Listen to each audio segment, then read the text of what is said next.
All right. It's your boy Miles Johnson. We back for another episode on the Tap In podcast. We are going to interview Brandon. How say your last name? You want the English version or the proper version? Proper. So proper way to say my last name is Becerril. Becerril. But in English it'll be Becerril. See how I roll that? Becerril. There you go. Yeah, I'm like better that. than a lot of people that Oh, I've taught to. So a lot of my teachers, really? they cannot say my last name. Hey, man, I love languages, love communicating. But either way, Brandon, he's here. He's a young entrepreneur, great barber. He cut my friends up, and they be looking crispy. So we haven't had a conversation before this. Besides, actually, we did. I seen him at, what was that? Crunch Fitness. I ran into him randomly. But anyway, first thing he said was, "Man, I thought you were taller." Yeah. I was like, "Damn, bro, word." First thing he said to me was, "Bro, I ain't gonna hold you. I thought you were taller. I thought you're at least 6 foot something." I'm like, bro, dang. no, I was shocked, bro, because he was sitting down, but then he stood up, and I'm like, "Oh shoot!" I'm like, I don't know why I thought, I don't know, but anyway, don't be like me. Pretty average height, man. I was never called short before in my life, so I was the first. Yeah. About 5'9", Leave it to Miles, huh? 5'10". So yeah, it was a great You icebreaker. I'm 5'10", 5'9", one of the two. All right, so Brandon is 5'10". Again, entrepreneur, opened up his own barbershop here in East Lansing. Another reason why I wanted to highlight him. This is the Tap In podcast, so we interview people who have tapped in with their destiny, what they're trying to do in life. And I identify you as one of those people, and I feel like more people need to hear your story. Appreciate it. So tell them tell the audience a little bit about yourself. Brief summary of my life. No, well, just who you are, what school you went to. So my name is Brandon Becerril. I'm Latino. I grew up in a Mexican household. I went to Ever High School, and yeah, I'm pretty. Tell them about your barbershop. What's the name of it? So the name of the barbershop is Blessed Barber Club in East Lansing. I just opened it back this month, December 5th, was the opening date, and I'm proud of it. It's a journey. It's a journey. How old are you, Brandon? I'm 23. A boy 23 just opened up his own shop in East Lansing. Yeah, I've been cutting hair since I was 14. Oh, I wow. young. I started real young. That boy been tapped in. Yeah, it just kind of happened. I didn't force it. It just 9 years in the making now. 10. 9. Yeah, 9. But either way, I mean, shoot, you on the grind and you made it happen. Yeah, I try. So tell us a little bit about yourself, back to childhood. Who was Brandon growing up? I assume in Lansing or not? So I was actually born in Austin, Texas. Okay. And then right when I was born, my family moved to Chicago. And I was raised from like being born to like about, I don't remember how old I was little. But we were in Chicago, and a lot of my family members were involved in like violence and stuff like that, and gangs and stuff. So my dad made a decision to move us to Lansing. Wow. And Did you ever ask him why since. Lansing? He found a job. My uncle used to work out here, and he found a job for my dad, considering my parents were immigrants. So it was a little hard for my dad to find jobs. So he found him a job, and he just packed up and moved. Okay. So where they from? Mexico. They're from Mexico, both of them. All right. Gotta specify because sometimes people could be from Dominican Republic. Yeah, no, I'm Mexican.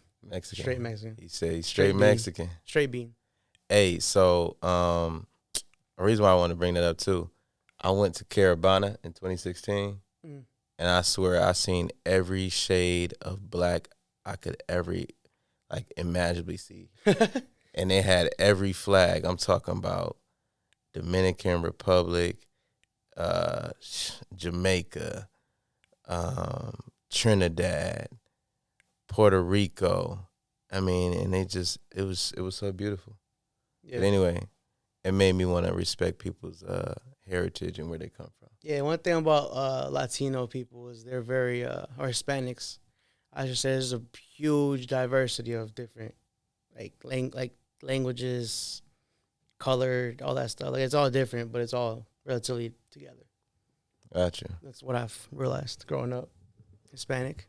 So you moved to Lansing after coming from Chicago. Was that middle school, high school, or what? I was in elementary school. Oh, elementary. Okay, so Yeah, it was early. It was early. I was really young when that happened. Got you. So where'd you go to elementary? You remember? Rio. You went to Rio. I went to Rio Elementary. Wow. Yep, right off Rio Road. Yeah. On the south side. Mm-hmm. Yeah. Okay.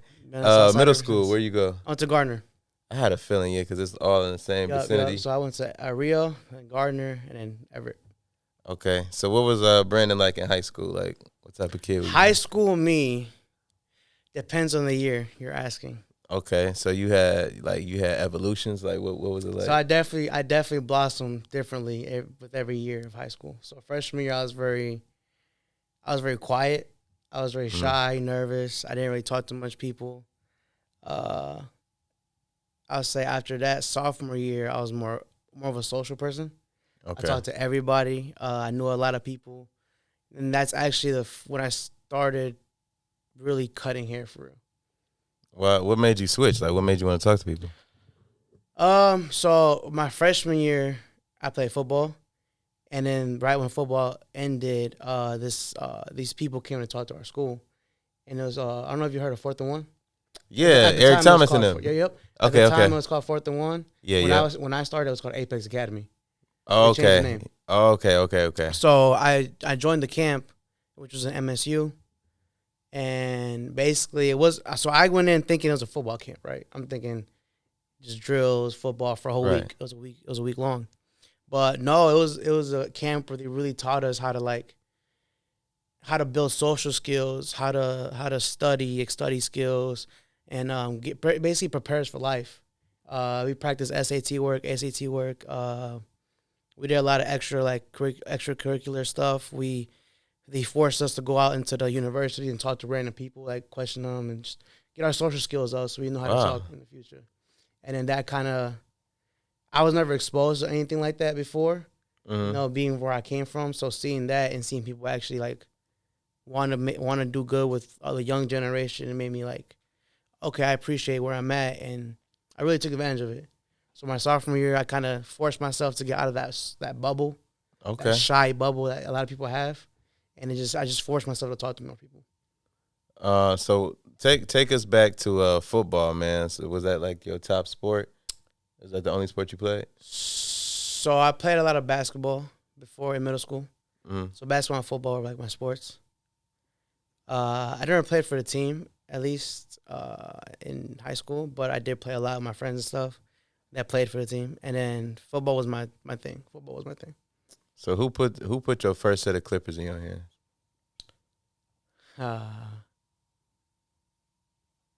I would say myself, but I'll say it was my parents because I grew up really poor. So my mom used to cut our hair, me and my dad's. So technically they put the clipper in my hand. Okay. I just kind of took it and just ran with it. So your mom was cutting your hair. Were you like, was it like a thing like you got tired of it? Or you was like, Mom, just show me, and you liked it? It was a thing where she started cutting her hair in middle school. Okay. And when you'll get to that roasting table and during lunch, and you gotta murder one with no lineup. You're basically the talk of discussion. Yeah. So I had to learn. Crazy. I had to learn how to edge myself up. You had to. So I had to learn how to clean myself up, and make it look presentable, so I wouldn't be in that situation again. Yeah, that's greasy. And you went to Gardner. Oh, it was. Yeah, Gardner is merciless. It was tough, man. It was tough. Oh my gosh. One guy looked at me. And he looked at me for like 2 minutes long, and he just said, "Man, I could tell that haircut was free." I'm like, "Wow!" I said, "Wow, word." I said, "Okay, hey, you're not wrong." Oh my gosh, you're not lying. That's crazy. Yeah, so it was definitely. I kind of had to learn to survive in that environment at the time. Yeah, so, you adapted to your environment. I had to.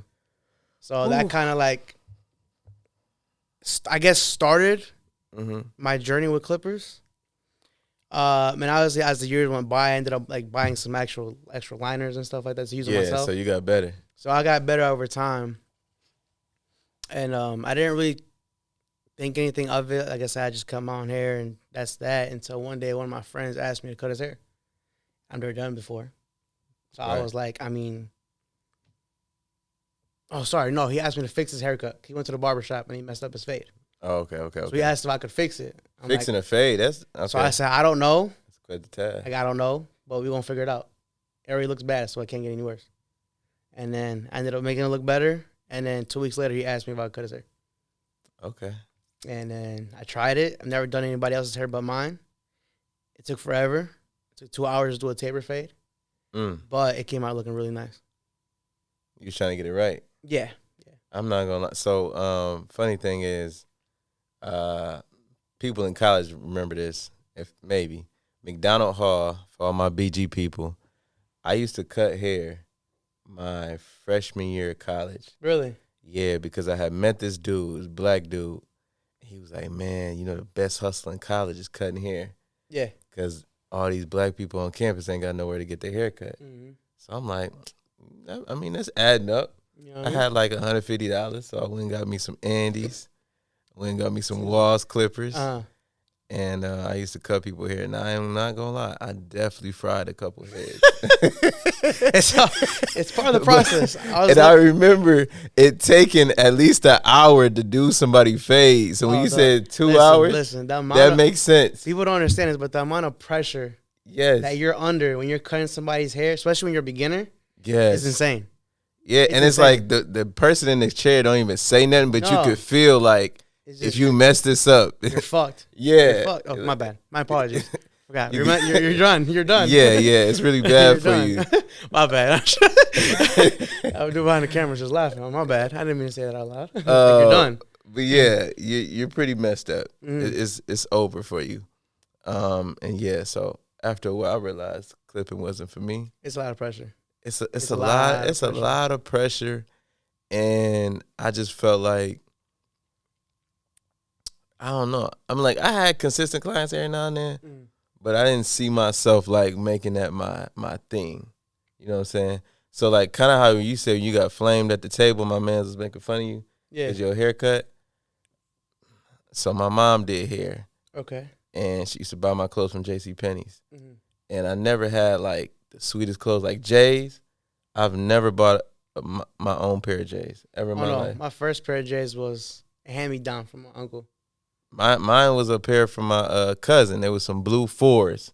Ooh, remember them powder blue 4s? Oh, the powders? Yeah. They was all powder blue. Yeah. But they was beat when he gave them to me. Of course. But I was rocking them boys sexting. With pride. You had them, washed them that first night with a toothbrush? Man, had to. But I started my clothing brand, Styles by Miles. Yep. Because people made fun of my clothes when I was in school. You know, I ain't had the freshest.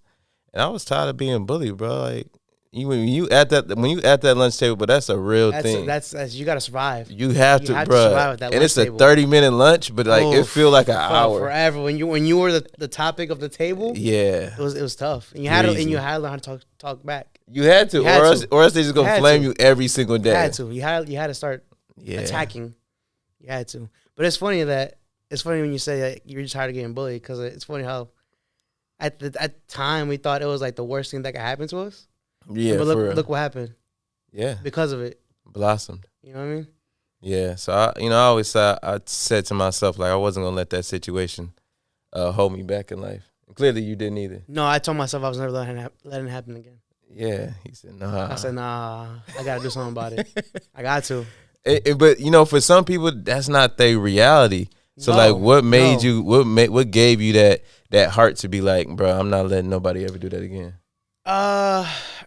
I don't know. Ever since I was a kid, I can remember I never really backed down from a fight.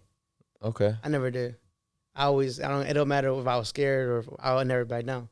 So, I don't know. I just always had that, like, I never had that victim mentality where like, oh, I feel bad for myself. No, I was like, okay, this happened. How am I going to get out of this? Right. Or how can I make this better?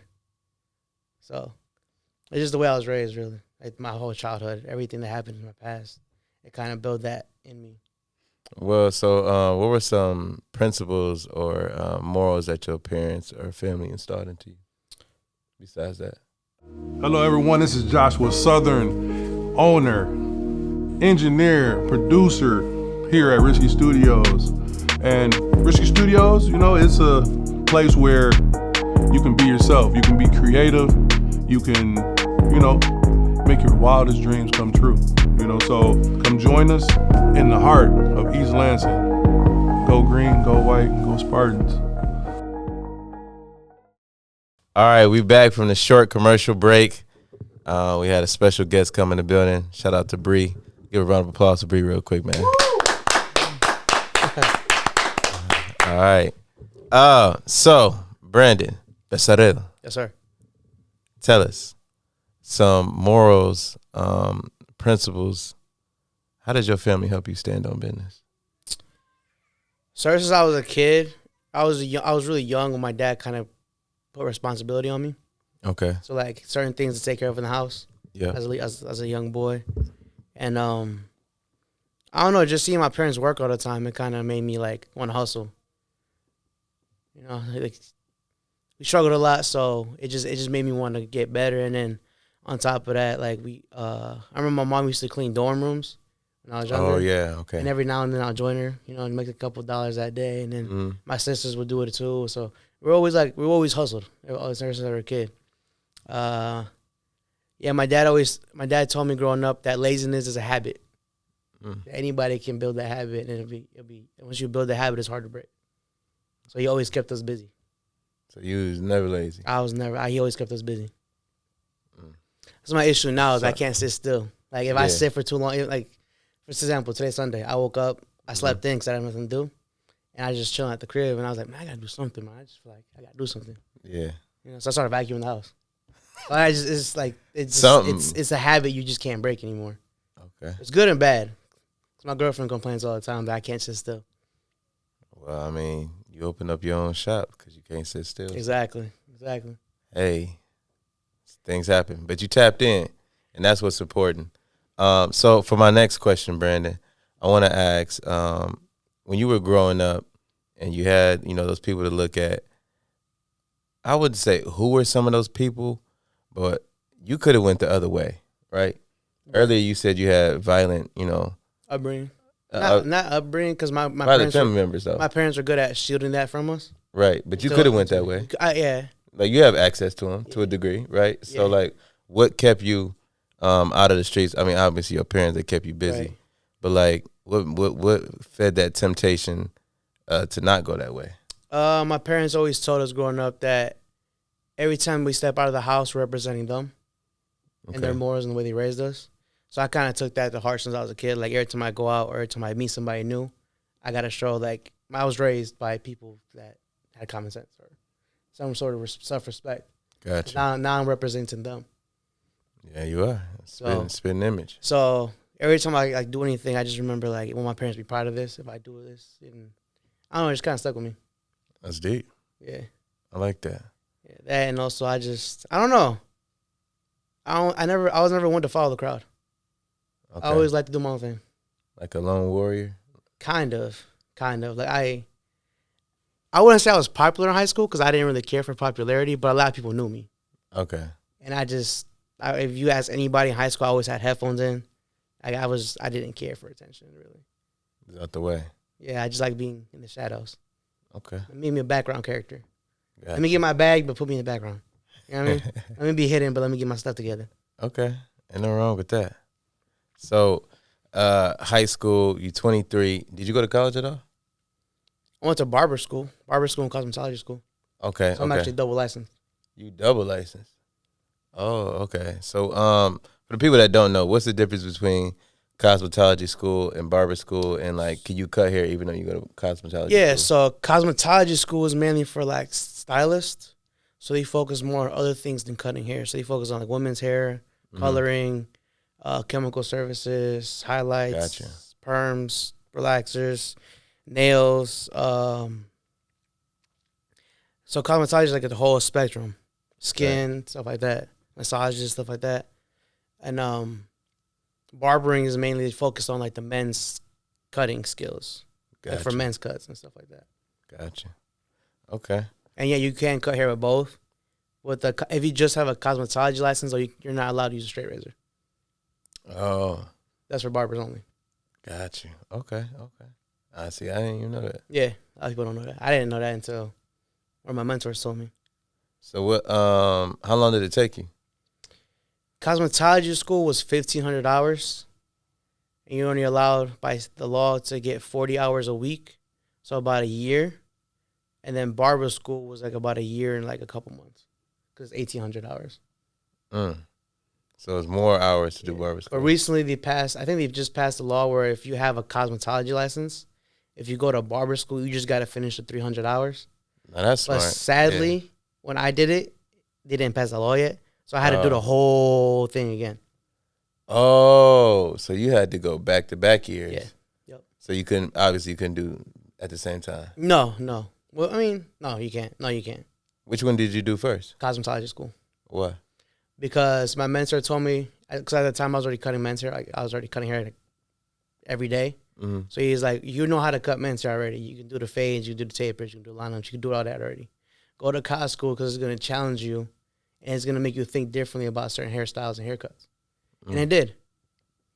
So that's why I did that one first. And then I went back for my barber's license just because I wanted to. So what was what's like something that you really pulled away from cos school? A different perspective when it comes to cutting hair. So I can cut all different textures because I have that different. I can see it from a barber side, but I can also see it from a stylist standpoint. Okay. That makes sense. Yeah. So you show me a haircut, I can see it from both sides. Whereas if you show just a barber the same haircut, he's just gonna see it from the barber's perspective. Got you. So you really love this cutting hair? It's art. It's art to me. It's not just a haircut. It's art. Oh, okay. So I take great pride in what I do. That's what's up. So you got a big clientele. So tell us about, you graduated from cos school, you graduated from barber school. Yep. What's the road to get this barbershop that you now have? So during the process of me getting my barber's license, I actually left Lansing to go work in Jackson. Oh, okay. And I've been working in Jackson for the past 2 years. So what you mean working? Like I was cutting hair in Jackson. Oh, you were? Yeah. I don't know like if you knew paid. That. I didn't know that. Yeah. I wasn't working in Lansing for a while. Oh, yeah, I really did not know that. Yeah. Okay. That's why when I came back and I made the post that I was making a barbershop, it kind of blew up because everybody was happy I was back. Got you. Okay. Because, like, the first time we had, like, messaged each other, that was, like, 2020, right? Yeah. That was, I think. Or 2021. I don't remember. It was one of them 2 years. It was a while back. Yeah. It was a while back. So, in between then and now, that's when you was in Jackson. Yep, I was cutting hair in Jackson. Got you. Okay. So now, you back in Lansing. Mm-hmm. So after you finished working in Jackson, you basically came back and opened up a shop. Yeah, I told my girlfriend that if I ever to come back and work in Lansing, I was going to open my own shop because, and there's no disrespect to any other barbers in this area, but I just feel like they had no good morals. Like, you'll go into a barbershop, it smells like burnt hair, everything's dirty, there's hair everywhere. I don't like that. I'm a very clean person. So you keep it clean? Everything's clean. It has to smell good. He said it has to smell good. I like that. Okay, so how many barbers you got with you now? Just as of right now, just me and my boy LJ. Okay. There's 4 chairs in there total. So I got to find 2 more barbers, which I have one. I think he's in the process of getting his barber's license right now, so he's not working there just yet. But once that gets done, then I got to find another one. But I'm not really rushing it. Okay. So how's it been at the shop so far? I love it. Love it. I love it. It hits different when you're the one that built it. So tell us about like the process as far as like designing the interior. I don't know, like, did you build anything in there? Like, so yeah, we kind of redid the whole building itself. How many square feet you got? 870. Okay, 870. Okay. Around there, 870, 860, around there. But then if you go into the actual building, it's bigger than what it seems. Okay. That's kind of what got me. So, I lost my train of thought. What was your question before that? So, like, how did like you go about building the interior? So designing it, So a lot of people that know me know that I'm a car guy. Okay. So every time I see, like, I buy a car, I have a vision already. How I want to like build it and stuff. So I've always had that imagination in my head since I was a kid. So I've always could like just visually see things before it becomes a thing. Yeah. So I don't know. I just walked into that building and I just seen like the end product of how I wanted to look. That's what's up. When I walked in, so then that's when I made my decision. This is the one. That's the one. That's the one. So I was looking at a lot of locations before that. Okay, where else did you look? There's other building over on Jolly and Dunkel. Okay. Right by. You talking about that old firehouse? No, too far. No, I think you're going too far. Oh wait, no. I think I did go too far. Yeah, you did. You said- Jolly and Dunkel, where Speedway's at in the quiet there. Yeah. Yeah, where Tim Hortons used to be. Got you. I was Okay. looking at that little plaza, and then it just, I don't know, everything just seemed odd, and I feel like it was really expensive for what they wanted. So Yeah, this commercial real estate out here is crazy. it's expensive. It's very expensive. Yeah. So you over there? That's a great location, by the way. I mean, you got all the college area kids. I mean, you in between Lansing too. Yep. Right after 127. So as far as like location, picking a spot, who helped you with all that? Like, who's on your team? So one thing I did is I prayed about it a lot. Okay. Like I said, I just got into like reading the Bible and being spiritual and stuff like that. So I prayed about it a lot. And what happened was I was looking at that building on Jolly and Dunkel first, and that didn't go through because they're going to charge me like $15,000 to put plumbing in that building. Keep in mind, crazy. I'm not going to own the building. They're just renting it. Yeah, no. And I was like, I'm not doing that. So luckily, I was really cool with the realtor guy that showed me that building. And he's like, if I find anything or see anything, I'm going to give you a call. So 2 weeks later go by, and he calls me. He's like, hey, Brandon, how you been? Da-da-da. I'm like, oh, I've been good. And he's like, so I know you're kind of, like things didn't go through with the other location for your barbershop. There's this other building that just opened up on Michigan Avenue. It's kind of small. But if you want to come take a look at it, I feel like it'd be a great opportunity for your first shop. Okay. So I was like thinking about it. I talked to my girl. She was like, I don't know. I just feel like you should just at least go look at it. Because I wanted a certain square footage. Okay. I didn't want anything small. But I was like, you know what? To start off, Right. I'm open to it. So I went to go look at the building, and I instantly just I felt like it was right. Okay. So you said 800, how much? 870 square feet. 870 square feet. And what's next to you? Like, what's around? So there's a whole bunch of suites, like individual, like smaller suites in that same building. Mm-hmm. So there's like Lash Techs in there, a tailor guy who makes suits. Okay. Like he makes like custom suits and stuff. And then I think there's some guys in there that do real estate. And then two ladies that they're like gamers. I don't know if they live stream or not, but they're like play video games. They must be making some money. They're doing something right. Okay. Doing something right. So going back to your original journey in high school, you was getting basically it was flaming you for your haircuts. Yeah, the origin of the story. Yeah, the original story. But now you got, you know what I'm saying, your own shop.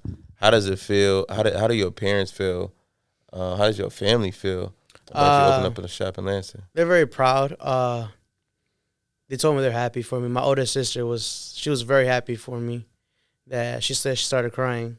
Oh wow, that's yeah, because she seen like I said, my childhood was really tough. Like it was really hard. Like, I did not have an easy life growing up. So like she just kind of remembered how like I was when I was a kid to like what I'm doing now, and she said she started bawling. Wow. So she proud of you. They're all happy for me. And I'm happy for myself too. You know. Yeah, you're doing it big, man. I'm trying. So as far as like for kids that's like out there and then, aspiring barbers, I actually know a young kid. He's actually, I think, 15, 16. He go to Sexton. He's on the football team. He a barber. Okay. But for, other kids like that, like what's the benefits? What do you get out of being a barber? Why would somebody want to be a barber? I feel like one, if you don't have passion, like real passion for it and love the industry for what it is, not just to make money, I feel like that's step one. Okay. If you don't genuinely love what you're doing, then you're never going to get to that point where you could start charging $100 a cut. Like celebrity barbers that charge like $1,000 a cut and stuff like that. Mm-hmm. You'll never get there without the passion. So that's first. And then second, it is a really demanding lifestyle. Really? Yeah, like as we're sitting here, my phone vibrated twice. I know that's clients hitting me up for a haircut. So, and you always gotta have a schedule just on point at all times. Like if you know you're doing something a certain day, you gotta block it off as soon as possible. So you gotta really be on top of your own scheduling and stuff like that. But that's the good thing too, is that the fact that you're free to basically set up your schedule how you want. Like you're basically your own boss. Got you. Okay. So you feel like barbering helps you become more organized? I was organized before barbering. Okay, but you've been like that. Yeah, so I've always ever since I was a kid, I've always had I always had to have things in certain places or I'll lose them. Yeah, I feel you on that. I'll be the same way. Yeah, so like I was always organized luckily my mom showed me. Cause like when I was a child, she always had everything organized for me. So I kind of like took that and just ran with it.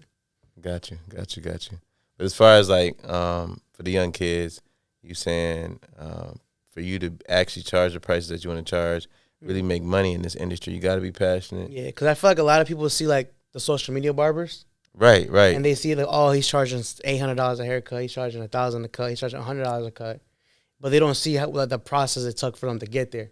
They don't see what they had to go through to get there and where they started at.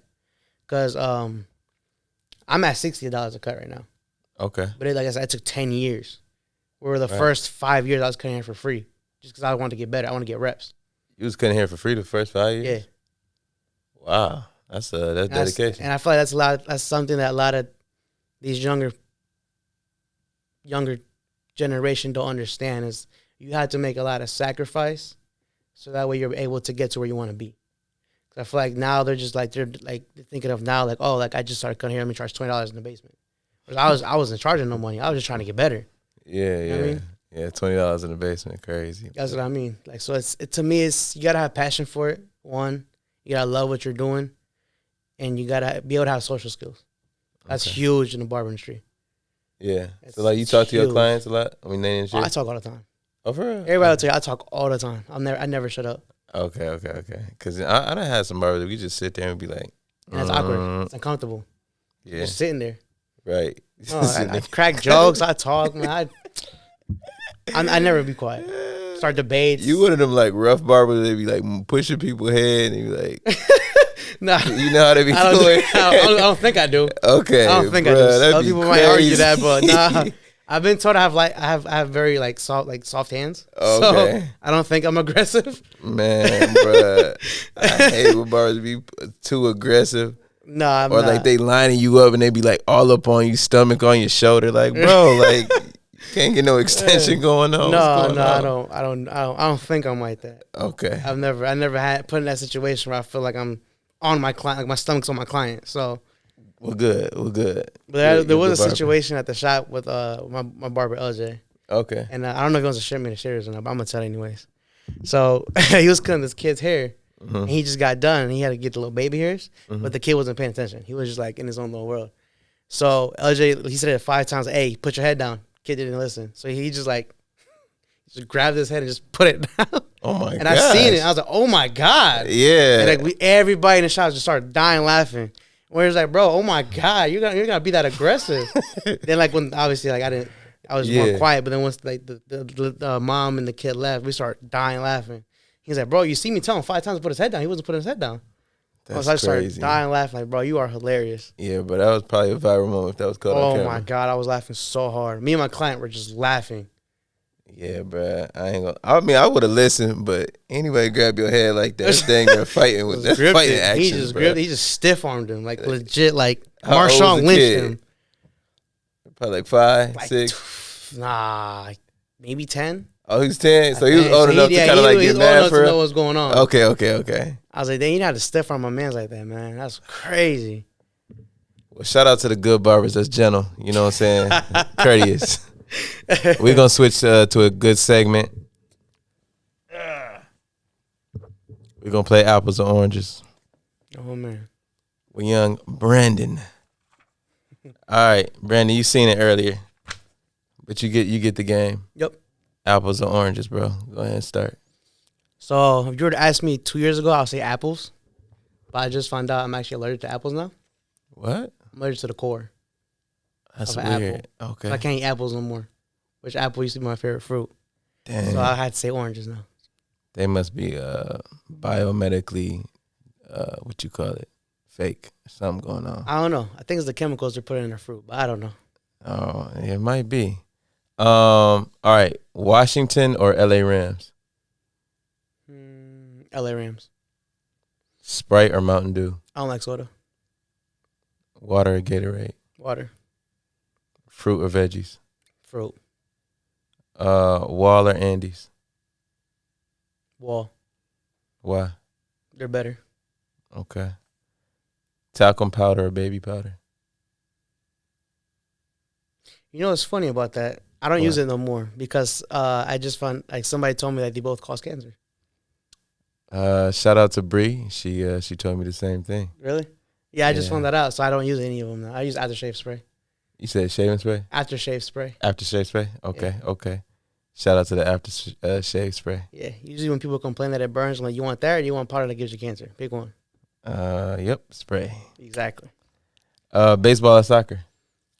Football. All right. IG or TikTok? IG. I'm not a TikTok guy. You not TikTok? You I don't like TikTok. You don't be doing them dances? No. No. Oh, no. Oh, no. Okay. That's a big NO for me. Nike or Adidas? Nike. Checks over You stripes. feel me? Ramen or sushi? Ramen. Okay. Not a big sushi guy. Southwest or Delta? Funny, I've never flown before.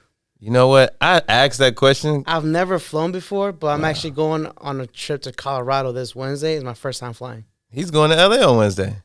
Really? I might see Wow. we'll be on the same plane. Wow. I'm going on a snowboarding trip, so we're going to Colorado. Oh, that's lit. Okay. See what Barber get you. You see? Atlanta. Oh, so I can't even ask you Atlanta or LA because you haven't I've never been out west. And you never been out west. Never, yeah. All right, Lansing or Detroit? Detroit. Why? It's more stuff to do. Well, that's the end of our apples or oranges. Oh, when your birthday? August 4th. What sign is that? Leo? Leo. Leo? Yep. Okay. We got a lion next to us. A Taurus and a Cancer in the room. Shout out to all the zodiac signs, you know what I'm saying? But is there anything else that you want to give to the audience, the viewers that's watching the show? No. I feel like I talked enough. I feel like I talked too much, actually. Hey, well, the mic is hot. You heard it right here. You see what Barbering gets you. He got CEO Essentials on his little brother's brand. Yeah, go ahead, show it up. Shout out to my little bro. Who your little bro? Put him on. Pawn the Win.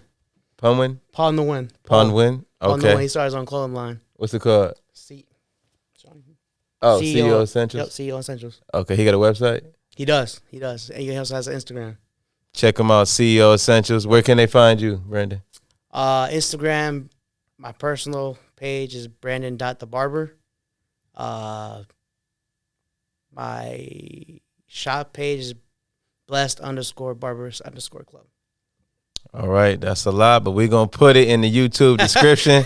We really appreciate y'all. Let's give Brandon a round of applause, y'all. Let's give him a round of applause. All right, man. Last thing, man. You want a cookie before you go? I don't like raisins, bro. Oh, dang it. All right. Anyway, we'll see y'all next time. It's your boy Miles J on the Tap In Podcast. Peace.